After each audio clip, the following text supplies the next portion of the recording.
Hello everybody, and Happy New Year. I just opened up a bottle of Pepsi. That's right, it's Pepsi o'clock on this Happy New Year. Hello everybody, what's going on? Welcome back to some more Full Metal Alchemist. As I promised, we are back with it. Apologies, by the way, if any of the links in the description aren't really working. They should be, but in case they're not, probably BitChute. They should be ready within the day, hopefully. Sometimes BitChute is a pain, and it won't actually work, so, doing my best to get that up. But if all of the links are working at the time this goes up, Merry Christmas. That means everything went well. Also, apologies if you can hear the laundry in the background. I'm doing the laundry. Anyways, Happy New Year, everybody. How are you doing on this fine night? Probably? You're probably watching this at night. Maybe you're watching this in the morning, though.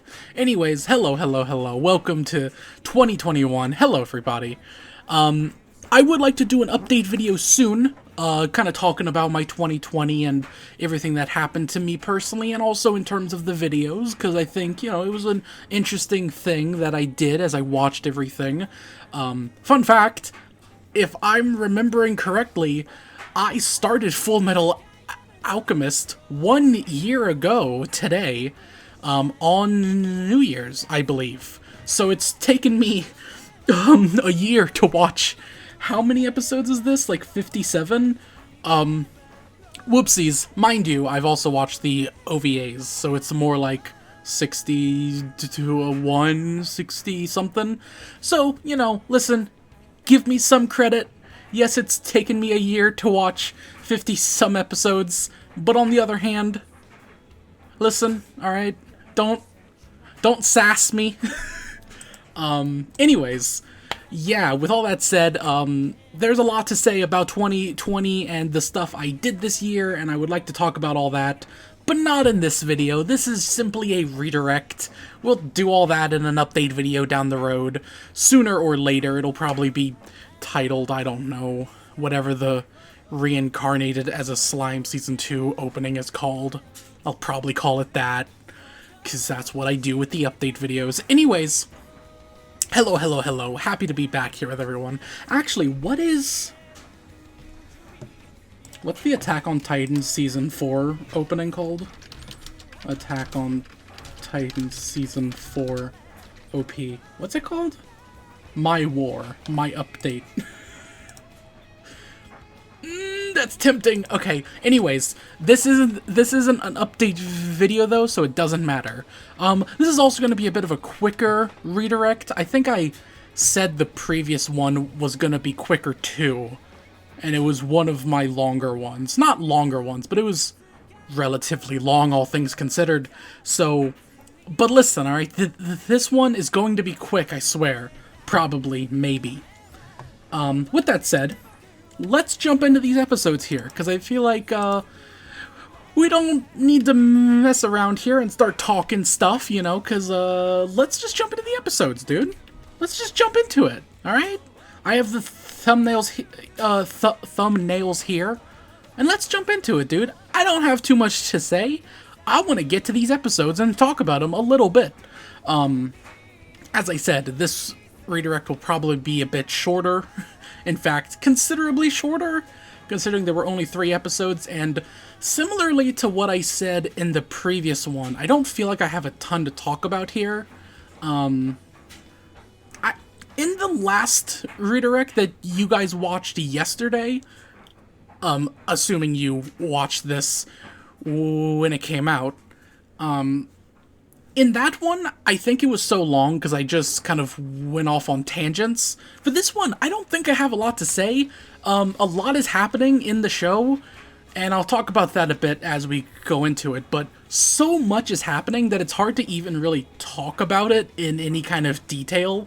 It's hard because I feel like when an anime isn't good, I can really dig into it and talk about it.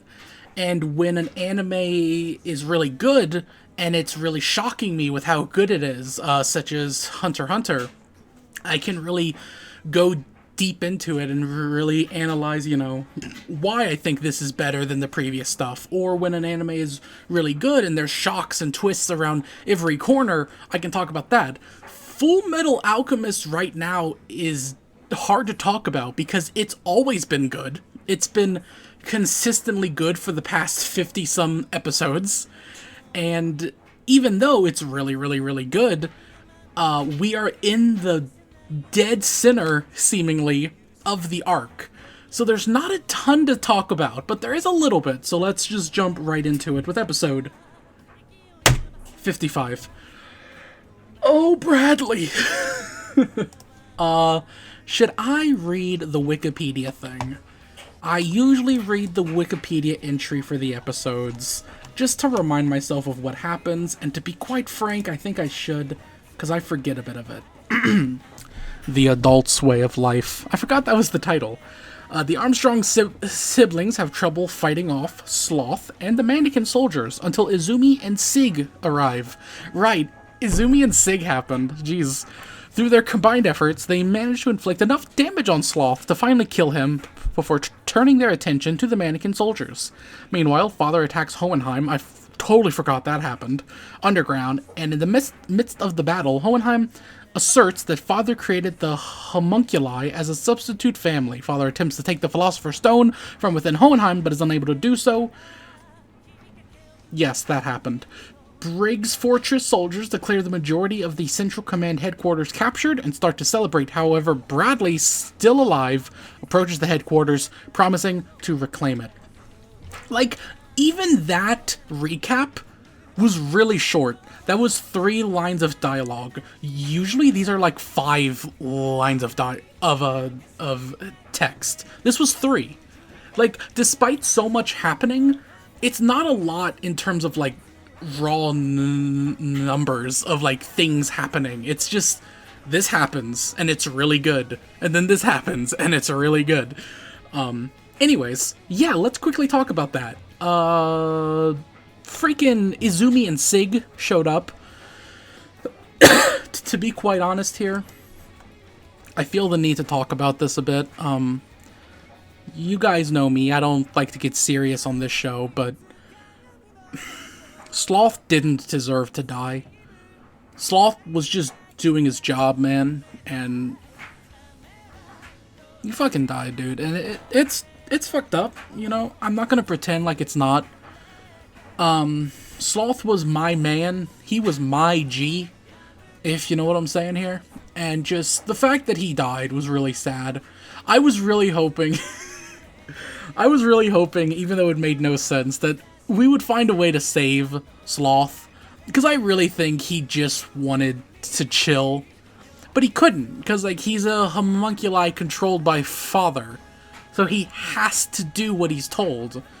But man, I was hoping he would go the greed route somehow, and just defy the control, and somehow break free, and just leave. Just walk off, you know? But I guess Greed was only able to do it because he's Greed and he wanted control and he wanted power and all these things. I guess Pride theoretically could too, because Pride could theoretically use Pride to get his own control. I wonder. Because Lust probably couldn't break control only using her lust. Gluttony couldn't. He's fucking stupid. Sloth might be able to if he was just bored enough of it all and he just didn't want to do it. But it seems like he was forced to do things even when he really didn't want to, considering his head got split open and then he was like, yeah, okay, I'll keep on going. So I feel like the only ones who could theoretically break free of the control are Greed and maybe Pride. And even then, I don't know if Pride would. Because I think Pride would hinge too much on winning to risk going away from Father. I don't know. Greed makes sense. It makes sense why Greed just can't cooperate with Father. That is a kind of cool thing, that every time Greed comes in, it seems like he is destined to kind of go off course. But yeah, Sloth, I liked Sloth a lot. I'm kind of sad he just died, but I get it. He was a jerk. He was a bad guy. Had to die. Whatever. It's sad, but it's fine. Poor goddamn Sloth. Another thing to note about this episode, Izumi and Sig. When I was watching this episode, I kept saying again and again that Izumi and Sig were comedic relief, and that they were getting, like, this sort of comedy jobber character type, not jobber character. They were getting the gag character strength, where a character basically doesn't exist in the same reality as the other characters, and they get, like, superhuman strength because they are a joke character. And I was kind of serious about that. I was also mostly joking. I get Izumi, you know, did train to get this strong, and I imagine Sig did too.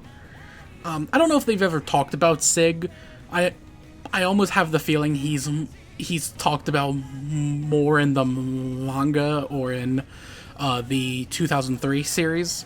It is 2003, right? Or is it 2005? I think it's 2003. Anyways, I almost get the feeling Sig has a little bit more of a role in the manga or the 2003 series, because he seems like an interesting character, but his only thing so far has been he's a good husband and he's really, really big and strong. And I feel like that's all we've really gotten of Sig. But even then, I'm sure there is some, like, reason why he's also extremely strong and talented. But it's so different from just this character trained super hard, so now they are strong, and actually seeing a character be strong. Izumi, I guess you could say Izumi struggled with her strength because she was sick and she was dying until Hohenheim saved her. But even then, like, it's silly that she can go into the mountains or go on a stranded island, a deserted island, and just become strong. That seems a little goofy. At least, I guess it's fitting with the characters in this show. Because why is Roy so strong, right? Although, Roy isn't physically strong. Roy is strong in his willpower and his fire. Armstrong is a little weird, but we've seen the situation, Olivia specifically. We've seen the situation Olivia grew up in, and that she was around Briggs a lot. And I can see people from Briggs being a, like, dog-eat-dog, you survive or you die, you know, and, like, you either get strong or you don't stay in Briggs. So she would have to be the strongest and be really, really strong. Because I'm just thinking, like, does Izumi's character just being weirdly strong and really talented with alchemy even fit in the universe of this show? Because it almost feels like she doesn't, and that's why I called her a gag character. Because it's just like she trained through normal means, and she became superhumanly strong. And I get that, like, Sloth was weak, and I get Sloth doesn't really act quickly on things, and they just got the upper hand on him. But at the same time, it was a little comical how she was able to, like, he charged at her, and she was able to, like, judo toss him. It just felt a little like, I don't know about that. That feels like pure comedy stuff, which is fine. I thought it was funny, and I get that that is a genuinely interesting way to beat Sloth, is, oh yeah, Izumi's really strong. She's one of the sacrifices. Maybe that's why she's so strong. Because we know Edward is partially so strong because of that. That's why he's able to just do alchemy like crazy. Same with Alphonse. And I imagine Hohenheim has a bit of that, because we've seen Hohenheim isn't, or wasn't always just super strong. it does seem like something he's developed, although even then, he isn't, like, superhumanly strong. Never mind, yes he is. He got punched through the back and he's fine. He is, like, superhumanly strong. So maybe seeing God and going to that void place, maybe that just, like, makes you really strong. Or, like, I guess it doesn't make you strong, it just opens your mind to being stronger. Anyways, that's a small little thing there. I just wanted to quickly talk about that, because I was editing the episodes, and I noticed I didn't really clarify what I meant by calling them gag characters, and I just meant that, like, they came in, and it was such an unexpected thing, because I really thought, like, Olivia was gonna find some way to... Why is Armstrong so strong? Big boy Armstrong. Why is he so strong? I guess he's a part of the Armstrong family. Was probably trained by his sister. Yeah, that's fair. Or, not trained, but pushed by his sister to get stronger. That's fair. Anyways. Does Armstrong... Hold on. This is important. Does Armstrong use alchemy to get stronger? Like, does he use his alchemy to get so buff? I don't think he does. I think he's just a big guy. Yeah, because that's why him and Sig get along so well. Does Sig know alchemy? I don't think I saw him use it, but he might? I don't know. Anyways, what was I talking about? Right, I expected Olivia to get the kill on Sloth, so I was pretty shocked that, like, they actually had help and that they couldn't win. Like, they were not able to defeat Sloth. But of course, with the help of two fresh, new talents here who probably haven't been in a fight in a while, so I don't know if they should have been able to be that good, but whatever. They came in, did some cool stuff, and it was a satisfying end for Sloth, who is a relatively goofier character compared to someone like Lust or Envy. Although, Envy's pretty goofy too, I guess. But not as goofy as, like, Gluttony or anything, and Sloth's pretty goofy. He's pretty dumb, pretty slow, so I guess it makes sense. But we saw at the end there that Sloth was getting really quick, so the fact that he couldn't just plow through, Izumi seemed a little goofy, but I digress. Anyways, I liked that overall. I'm just sad that Sloth is dead. After that, we had Father attacking Hohenheim. I thought this was going to be a short redirect, dude. Oh, it's fine. Anyways, where was I? I just had to take, like, a small break. What did I just do? God, this was supposed to be a quick redirect, and now oh god. I just had to take a break for, like, an hour, and I forgot where I was. Right, I was talking about Hohenheim and Father. Let me quickly find the episode that I was on. There we go. Right, so then Father attacked Hohenheim, which was quite the scene. I enjoyed seeing that. I'm always a fan of when Father and Hohenheim have their little talks like they did back in the tunnel. Although, was that Father or was that Pride, technically? I digress. The point is, I'm always a fan of when they get to have their little talks, because they've got quite the history. But yeah, and then blah blah blah, Father attacked Hohenheim. Hohenheim did his best not to fight back, which actually kind of shocked me, but then he eventually did. Hohenheim was, like, trying to defuse the situation, and I'm not entirely sure if that was just him being kind of funny, or if he was genuinely thinking he could talk his way out of this. I'm not too sure. But then Hohenheim teleports behind him because, you know, he's all like, nothing personnel, kid. Oh, right. Before that, Hohenheim implies that Father created the homunculi as a substitute family. I'm not sure. So he said that, and at the time I was like, I wonder if that's true. And then Father pretty quickly kind of goes, nah, that's not true, and bats it off. And I honestly wonder if that's the case, because I don't know why. I just have a feeling we aren't going to get much more on why he's called Father. I always just assumed it was because he created those things, so he's like, ah, you can call me father. And it's one of those things that makes a bit more sense in Japanese. Like, maybe in Japanese it's more like creator or master or something, but in English they just decided to call it father. Like, I don't know if in Japanese they call him, like, Otosan or whatever the fuck you say in Japanese. What is father in Japanese? Hold on, everyone. We're figuring it out together. Isn't it Otosan? Am I stupid? Otosan. That's it, I'm smart. Or do they call him Papa? If they call him Papa in the sub, that's great.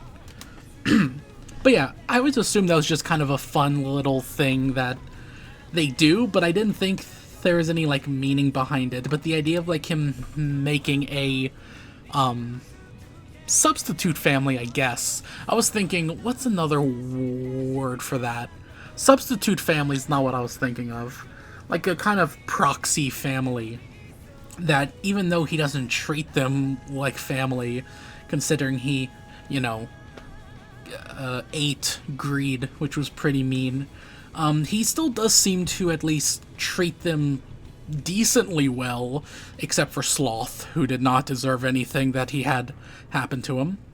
But yeah, I do wonder about that, because I didn't get the impression that Father was really that envious. I mean, I guess the idea is that all of the sins are from Father, so maybe... Because I guess if all of the sins were a part of Father, I wonder how literal that's meant to be interpreted. Like, did Father...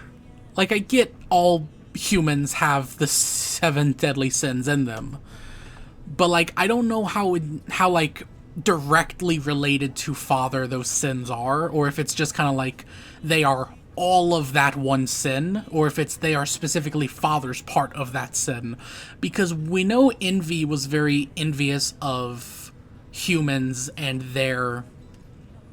I don't know about their family, but he was, or they were jealous about humans in general. And I wonder if Father, back when he was the first homunculi, or the dwarf in the flask, or whatever they called him, I wonder if back then he was jealous of humans, or if he just wanted to be free. I guess it's worth noting he did form a human body that he then ate, but I digress. I don't know. Anyways, that's a whole thing to talk about, but I don't think there's a lot to really talk about there, because I don't think lust is really much of an aspect of Father. And I wonder, when he split all of these parts of himself, because at some point Hohenheim says, like, you split all of your sins into these other beings. I wonder if that's literal or more figurative, because it's clear Father... I don't know, because, like, does Father not have, like, a craving for wrath, lust, gluttony, sloth, you know, greed, envy? Did I just say greed and envy? Those are two different things, right? I just wonder if, like, he literally doesn't feel any of that anymore, and that's why he's so willing to straight up kill a bunch of dudes, and why he doesn't really seem to be that passionate of a person anymore, because he's, like, stripped all of his humanity out. Or if calling the sins, like, his children and parts of him is more so just a figurative thing because he gave them life, not necessarily he, like, stripped core components of his personality out. I digress. Let's move on. Hohenheim attempts to take the Philosopher's Stone from... Father attempts to take the Philosopher's Stone from Hohenheim, but he is unable to do so. His arm gets all owie-zowie. Briggs Fortress soldiers declare the majority of the blah blah blah blah blah captured and celebrate. However, Bradley shows up, and it's awesome, and that's the thumbnail I chose here, because he's scary. Anyways, that was a ramble of a freaking episode, but it was a good one. A lot happened, and that's kind of the theme of these next 3 episodes here, is a lot happens in not a lot of time. Even though I earlier said not a lot happened though, but not a lot. It's a long... Listen, it's complicated, shut up. Let's move on. Episode 56. I like this thumbnail. I picked it because I wanted to honor the old man. Excuse me, I had to burp there and it hurt. Anyways, I figured I'd pick this as the thumbnail because I wasn't gonna pick this for the final episode's thumbnail, so I figured I'd give the old dude here one thumbnail all to himself because he freaking earned it. Sadly, I couldn't give one to...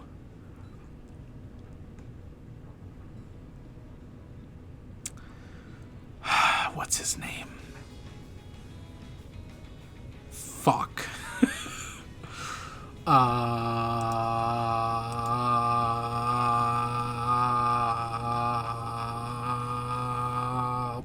I don't know his name.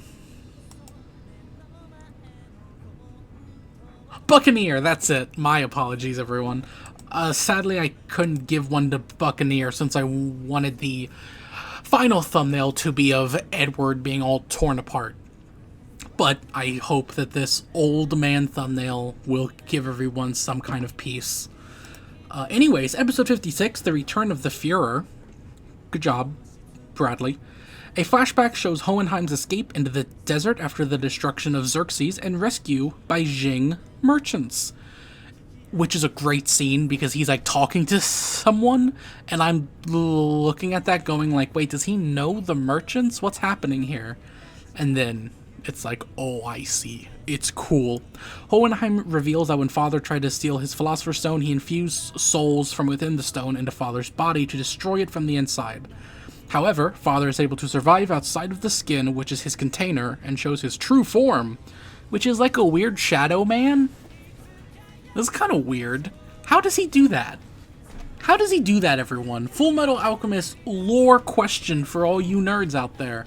How is Father able to, like... I'm just gonna call him Father, because that's the only name I know him by. I guess I could call him the dwarf, but that's stupid. How is he able to, like, I get that he's more than just a bunch of skin, unlike humans. Like, he's more than, like, a brain. He's a bunch of souls infused into a thing, and he's also the weird dwarf in the flask, which is, like, some weird, I don't even know what that is. Wonder if we're ever gonna get that explained. What is the dwarf in the flask? What is he? Anyways, yeah, I wonder how he's able to, like, keep...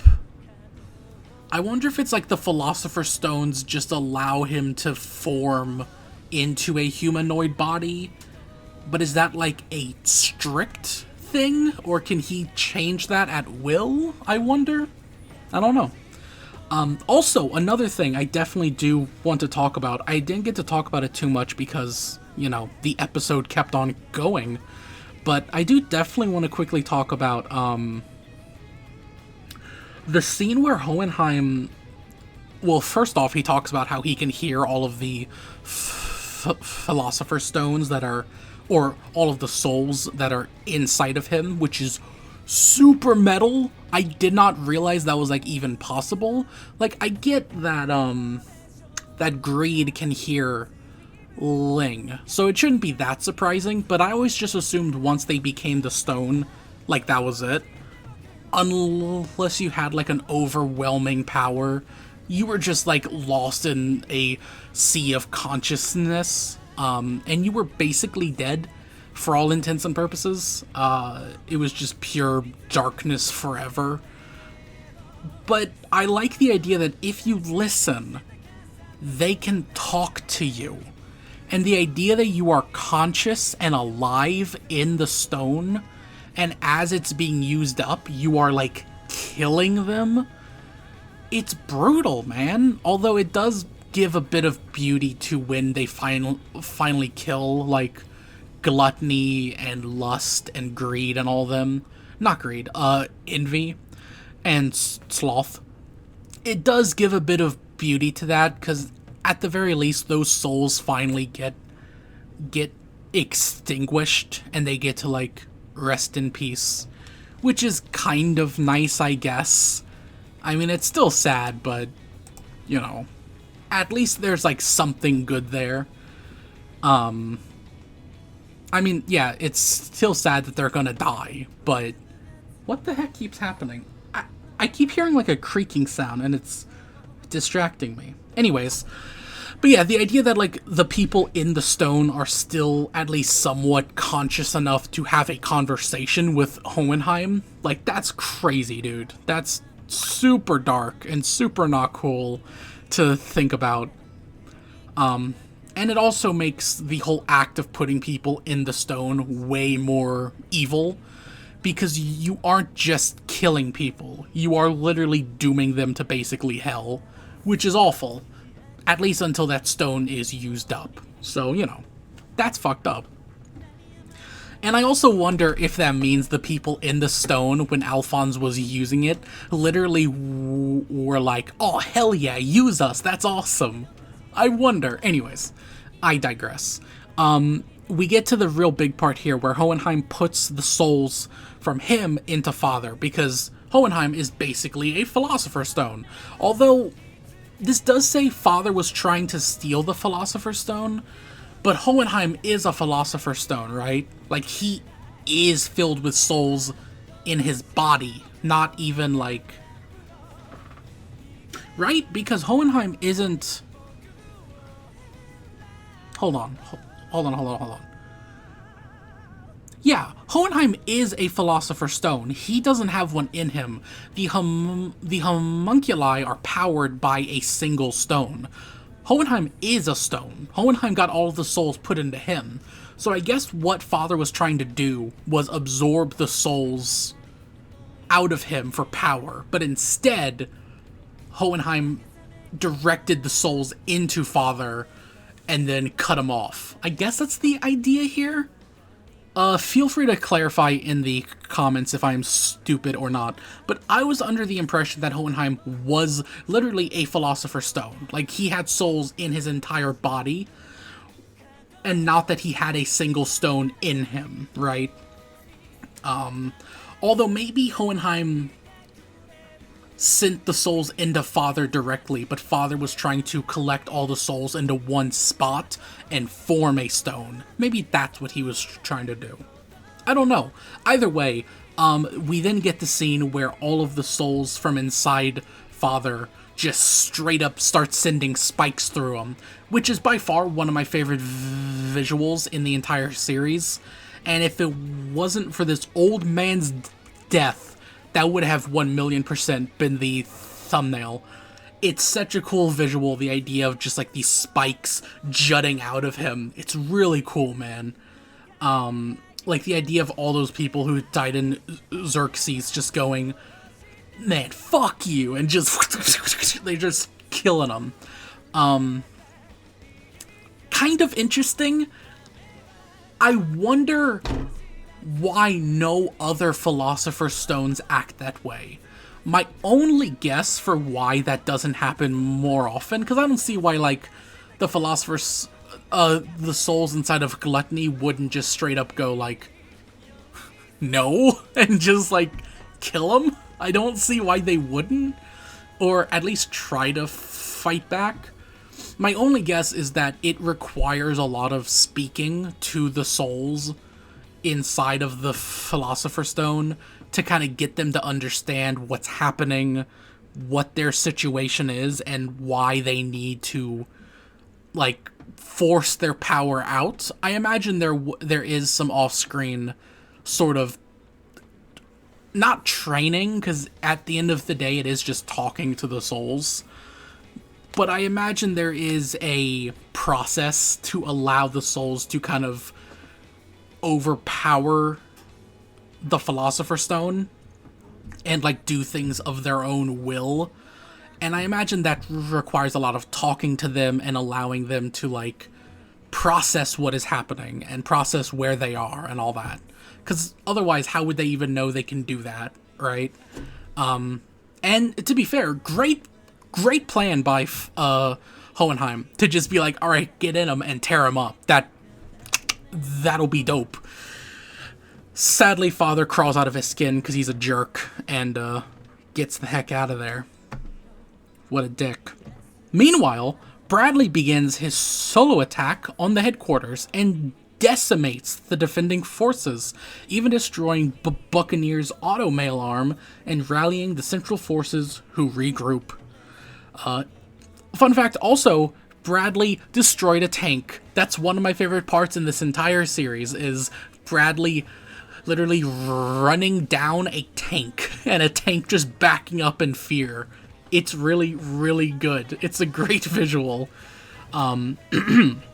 As Bradley reaches the battlements above the front gate, he is challenged by Greed, who Bradley reveals his sudden ultimate eye and He is challenged by Greed, so Bradley reveals his hidden ultimate eye and counterattacks.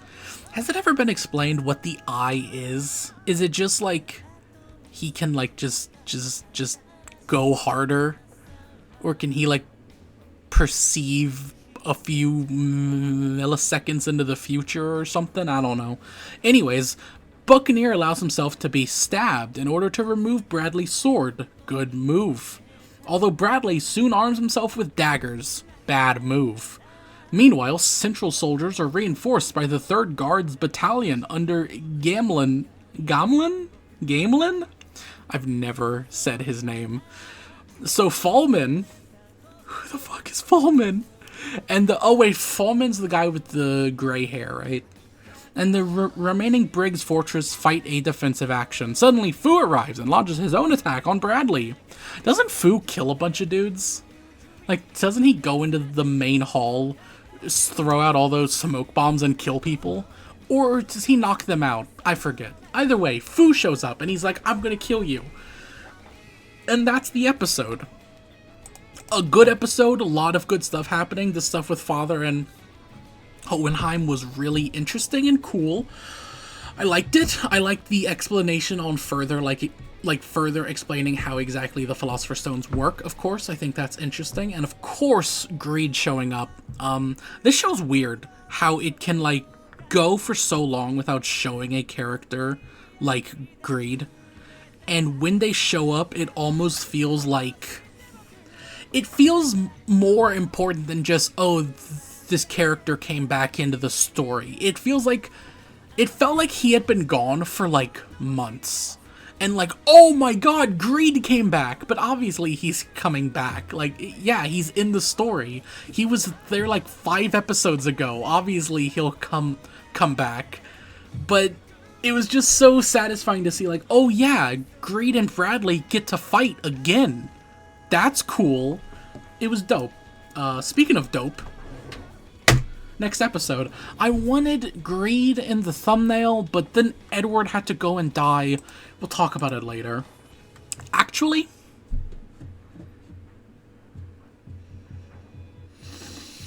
no, I'm not gonna read the description for this episode, because I like skimmed everything up until the end, and then I stopped, because I don't want to know how the description of this episode describes this scene. I don't want to know.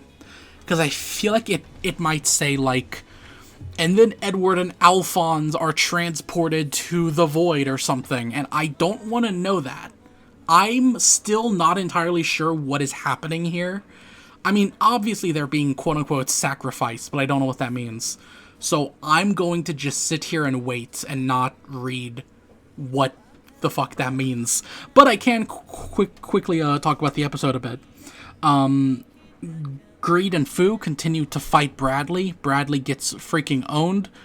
Not really, but he gets owned a little bit, I guess. But then he kills Fu. One of my favorite parts of this episode was that Greed... Like, at first, Ling... Oh, by the way, the fact that Greed and Ling are, like, super sharing the body is cool. Anyways, when Fu runs towards Bradley, and Ling says, "You foolish old man!" One of my favorite parts of, like, Greed's entire character is that he also says, "You foolish old man." So, like, you can really start to see how these two super conflicting, like, personalities and people are really becoming one, and how, like, I honestly wonder how Greed feels about Ling at this point, and how Ling feels about Greed. Because it was pretty obvious at first, at least I think, that Ling was only being so cordial with Greed because he had no other choice. Like, he had to, or otherwise he would be swallowed up by Greed's souls. Although I guess he wouldn't be swallowed up, but otherwise Greed would never ever give him control. So the only way to get control back is to occasionally, like, kind of wait until his guard's down and then swoop in, right? The interesting thing is, it kind of feels like Greed is starting to like Ling, which I didn't expect, but I like it a lot. Yeah, like, I think Ling takes control of Greed and he kind of swoops in and saves Fu at one point, and then Greed takes control back and says, "God damn it, Ling, tell me when you're gonna do that." But he doesn't get upset and be like, "I'm not giving you control anymore," or anything. Like, he's just like, "Come on, man, warn me." Like, I like that Greed and Ling have become, like, sort of partners in all this, which is fun. And it's mostly happened off screen too. So it feels like they're just kind of enemies 1 second, kind of bitter accomplices the next, and then it kind of feels like they're friends now, which is fun. I just hope Greed isn't a jerk, and hope he doesn't ruin Ling's body, because Ling needs that body, dang it. I digress. We move on. Edward, Roy, and not Olivia. Olivia and other people go in the basement. That's happening too. Aaron?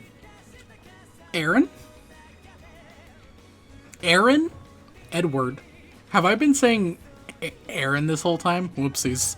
Edward, Roy, Hawkeye, Scar, and Scar go down into the basement. By the way, where's the other goons at? Where's Bebop and Rocksteady and May? Where the fuck have they been? Anyways, I guess they probably took a different path because they didn't go to Roy. Anyways, you'd think they would have found the place they're going by now, though. Whatever. The point is, Edward, Roy, Hawkeye, and Scar head into a room, run into the gold-toothed doctor, and there's a big fight with all the Bradley prototypes. It goes poorly. Everyone dies at the end. In most shows, I would be kind of annoyed with this scene, and I'd be going like, isn't it stupid that Edward or Roy or Hawkeye or anyone didn't just try to kill the doctor? Wasn't it pretty obvious he was doing something there? Shouldn't they have stopped him? And on one hand, yes, I get Hawkeye did shoot at the guy, and she ended up just killing one dude. But, like, hey, Hawkeye, keep shooting? Like, I don't think she was out of ammo, and couldn't Roy have just burned everyone in the room? I get maybe it was a bit too risky and the guys were really fast, but couldn't he, like, at least aim for the doctor? And if anyone gets in the way, well, they get hit by fire. Sucks to be them. Like, these guys, from what I recall, are still human, right? Like, they don't have Philosopher's Stones in them. Like, this was before the Philosopher's Stone process. So they're still human. And I get maybe burning people is a little fucked up. Like, just, like, straight up humans. But, it doesn't really matter. This doctor is clearly doing something bad with a circle. Roy, get to the burnin'. Or Scar. Like, Scar couldn't just grab one of these guys and pop him with his alchemy? I guess not. I don't know, man. I feel like they could have just gotten a lot more scrappy and really gone for the doctor. It feels a little like a bit of a stretch that the doctor just got to do all that and no one went, "Oh, someone get the doctor." Like, they just didn't realize he was doing anything. Like, they didn't think about it, which feels kind of stupid for these characters who are relatively smart, especially with alchemy. They should have seen the doctor drawing on the floor and been like, nope, nope, nope. So that's on one hand. But on the other, this show's done so good with a lot of different things that I can give it a pass. Plus, they were fighting people who are around Bradley's skill level. That's a lot to focus on. The doctor's just a normal human. He doesn't seem like that much of a threat. A lot was going on. Maybe they didn't think about what the circle was for. And to be fair, the circle seemingly wasn't really for... It seemingly wasn't really attached to anything, so I can understand why they weren't too concerned. They probably didn't piece together that it was going to then form into a bigger circle, which would then activate as a part of a bigger circle, yada yada yada. So I can understand maybe the, like, how they could just let that slip up and accidentally not, like, jump on him. I still think a character should have been like, hey, what's that doctor doing? And they should have shown a bit more fight to, like, stop him. But, once again, I digress. I don't mind it too much. I get we need the scene to happen at some point here.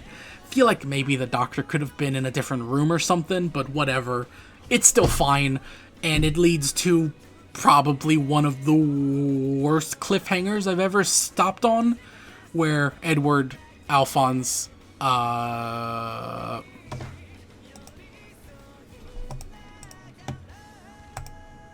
Izumi and I guess probably Hohenheim, but I'm not sure about Hohenheim. All four of those people, although all three, but probably four, are all thwapped away. I wonder why they didn't show Hohenheim. I wonder why. Anyways, they're all zapped away into, I assume, the void, but I don't know. They're not dead, because we're not at the end yet, but I don't know what happened there. I guess we'll have to wait and find out. But with that, it's over, boys. Thank you for watching. This was supposed to be a very quick redirect, and honestly, I think it might have been longer than the last one. Oh, damn it. Anyways, thank you for watching. It's been a joy to talk about these episodes, and yeah, thank you all for watching. As I said, I would like to do a update video sooner rather than later, so that may be the next thing that comes out. Actually, the Code Geass archive might be the first thing that comes out, but I digress. Keep an eye out for all of that coming up in the near future, hopefully. And thank you all for watching, and I will see you on the next episode of whatever comes next. Thank you very much, and thanks for being here for my little two-parter episode thing. Fun fact, for anyone still watching, I am recording this, the second half of this redirect, on January, that would be impressive. I am recording this on December 31st, 2020 at 9:46 p.m. So this is going to go up in a couple hours, and I have to edit, render, and do all that before that happens, so I'm going to rush that right now. Thank you all for watching, and I'm going to go edit this immediately. Thank you and goodbye. Oh Lord, Happy New Year, everyone. Happy New Year. Happy 2021. Everyone, be sure to be excited and buy Persona 5 Strikers when it comes out in February if you want me to love you. Okay, bye.